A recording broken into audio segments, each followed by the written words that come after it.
안녕하세요. 오늘 질문은 두 가지입니다. 첫 번째는 경제 영역에도 민주주의 원리를 적용하면 어떨 것인가. 그리고 두 번째는 임원 재신임 문제도 중요하다. 주주총회 얘기입니다.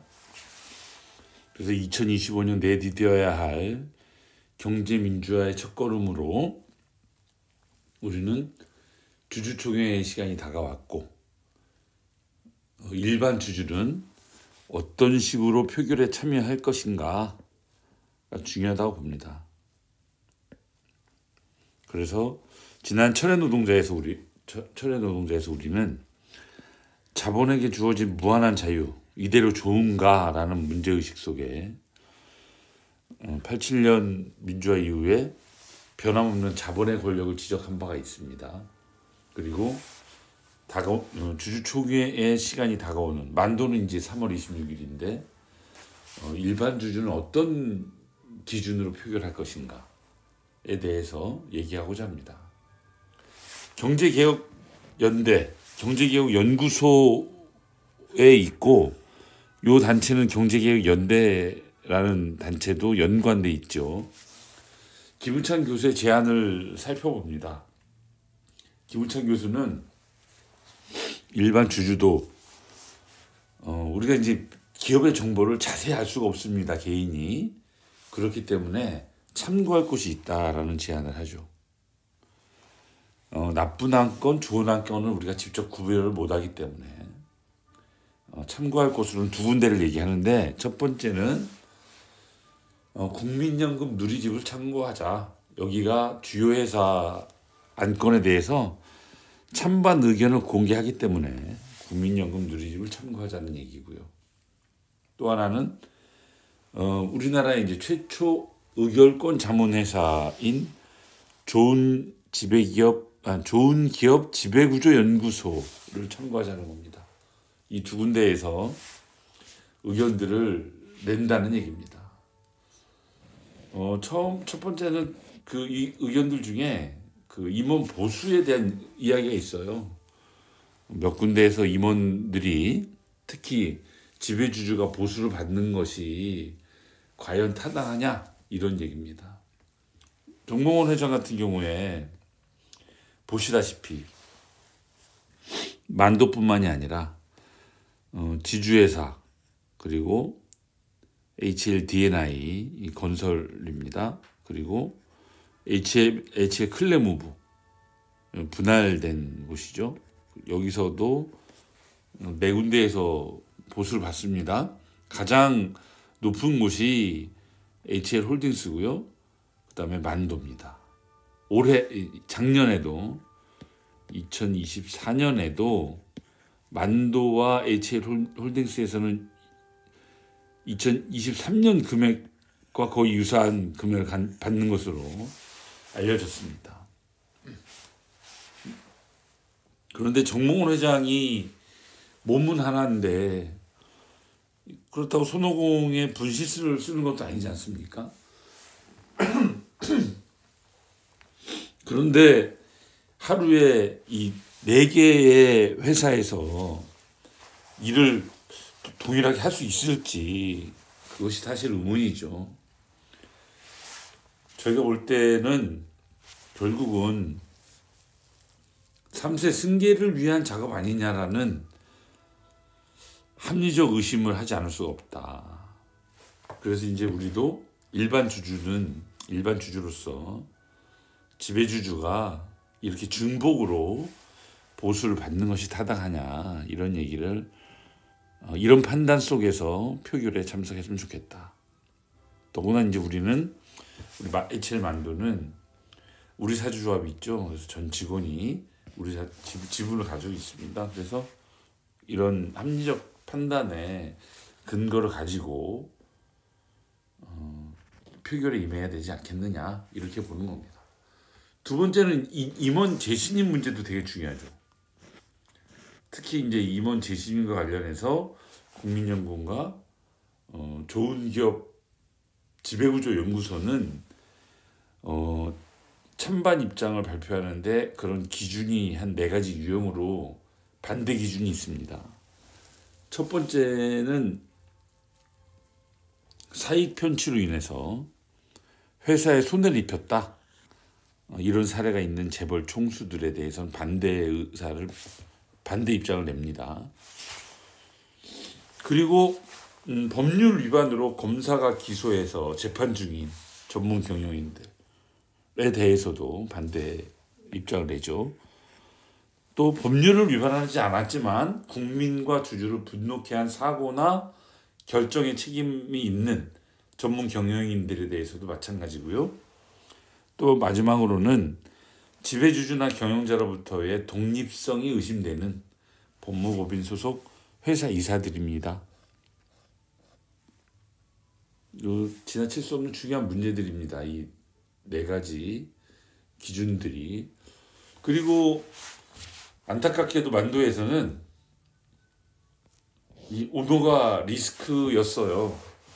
그러다 보니까 지난번 사내이사 선임 안건에서 정모원 회장은 부결 대상에 이름을 당당히 올렸습니다. 결국 우리 직원들도 최고 경영자가 경영에서 보여준 그런 부끄러움이 그대로 이제 우리들 몫이 되었죠. 참 불편한 진실이기도 합니다. 근데 정몽원 회장 같은 경우는 2026년까지 임기입니다. 그래서 이번에는 안건에 들어가진 않았겠지만 그러면 그때는 이 전 임기 때는 왜 이 부결 반대의 의견이었냐? 만도에서는 기업 가치를 훼손한 적이 있다 이런 겁니다. 이거 미뤄 정확한 기억이 안 나긴 하는데 이건 결국은 HL 만도가 자회사였던 마이스터를 통해서 한라건설을 우회 지원한 적이 있습니다. 이걸 얘기하는 겁니다. 3,800억. 2014년으로 기억합니다. 이런 적이 있죠. 2013년입니다. 2013년에 이렇게 하고 이 우회 지원을 해소하기 위해서 지주회사를 만들죠. 또 결국은 이게 2014년입니다. 이때 이런 사례들 때문에 아마 반대 표결이 됐을 겁니다. HL 홀딩스에는 이해상충 우려가 있다 이런 거죠. 이게 결국은 HL 홀딩스는 지주회사인데 지주회사를 통해서 자회사의 그 이윤을 재분배하는 것들 있지 않습니까? 근데 이해상충 우려가 있다 이렇게 진단됐던 것 같습니다.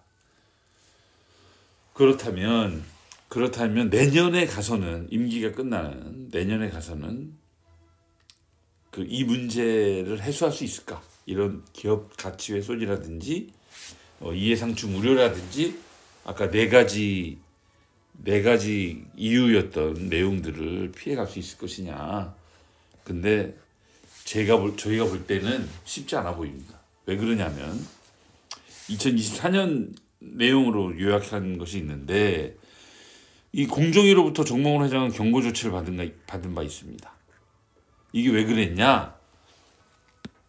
22년 동안 계열사 지분을 차명으로 보유했습니다. 이 차명 보유하면요, 이게 실정법 위반입니다. 실정법 위반으로 그 징역 또는 1억 5천만 원 정도의 벌금에 처해지게 됩니다. 하지만 경고에 머물렀죠. 뭐 조사 잘 받겠다 해서 공정위 자체가 검찰로 이 사건을 넘기지 않고 경고하고 말았다 이런 겁니다. 하지만 이거 문제가 있는 건 분명합니다. 그뿐만이 아니죠. 총수 일가 소유의 금융회사를 지원했어요. 이거는 이 법적으로 문제가 되지는 않았지만 이 도덕적 문제가 있습니다. 그러니까 HL홀딩스에서 계열사인 자회사인 HL위코에 그 자금을 빌려줍니다. 대여 또는 출자하는 방식으로 여기다가 빌려주고, 근데 이 위코라는 곳이 정몽원 회장의 두 자녀가 설립한 로터스 프라이빗 에쿼티라는 요 사모 금융회사인데 여기에 이제 투자를 하게 돼요. 근데 실제 그 이 로터스 프라이빗 에쿼티 자체로는 그 투자할 자금이 없거든요. 근데 여기서 이제 자금 지원을 받는 겁니다. 그래서 만약에 손해가 났다 이러면 이건 문제가 됩니다. 문제가 될 겁니다. 어쨌든 이것이 이제 2024년 4월 12일 경제개혁연대 보고서에 이런 내용들이 들어가 있습니다. 그리고 이제 이것이 가장 최근 사례인데 HL홀딩스에서 자사주 무상 출연 계획을 발표했었죠. 이게 공익재단을 통해서 무상 출연하겠다. 자사주를 일로 넘기겠다는 거예요. 이러면 이 자사주는 의결권이 없다가 일로 공익재단으로 넘어가는 순간 의결권이 생깁니다. 그러면 이 의결권을 누굴 위해서 복무할 것인가? 결국은 지배주주를 위한 것 아니겠느냐. 이래서 주주들의 엄청난 분노를 샀어요. 결국은 그것 때문에 이 무상 출연 계획이 철회되는 사건이 있었죠. 이러면 여기에 이제 지주부분 대표이사는 김광원 대표이사입니다. 만도에서도 대표이사를 역임했었죠. 이 사람도 이 문제에서 자유롭지 못하고, 역시 정몽원 회장도 마찬가지입니다. 정몽원 회장 여기 사내 이사고 지배주주인 점을 감안하면 이 두 분들의 판단, 임기가 끝난 후에 사내 이사의 판단도 과연 긍정적으로 나올 수 있을까요? 그러긴 힘들 것으로 보입니다. 이상.